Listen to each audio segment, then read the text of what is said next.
వాళ్ళ డాడీ ఏం చేసేద్దు బాగా కొట్టారంట.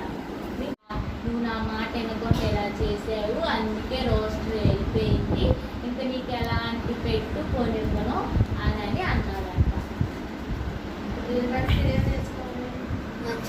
మమ్మీ డాడీ చెప్పిన మాటలు వినాలి. మరి ఈ రోజు నుంచి మమ్మీ డాడీ చెప్పిన మాటలు వింటారా?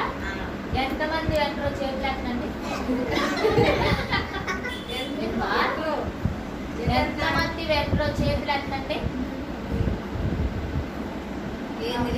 జ్ఞానాన్ని నాకు దయచేయండి అయ్యా, నీకే స్తోత్రం వందనం చెల్లించుకుంటున్నాను తండ్రి. అయ్యా, ఇప్పుడు వచ్చిన ప్రతి ఒక్క బిడ్డని జ్ఞాపకం చేసుకోండి తండ్రి. అయ్యా, నీవే నీ రెక్కల చాటును భద్రపరచుకుంటాం. ఏసే నాకు వేసుకుంటున్నాను తండ్రి. ఆమేన్ ఆమేన్ ఆమేన్ అనండి అందరూ.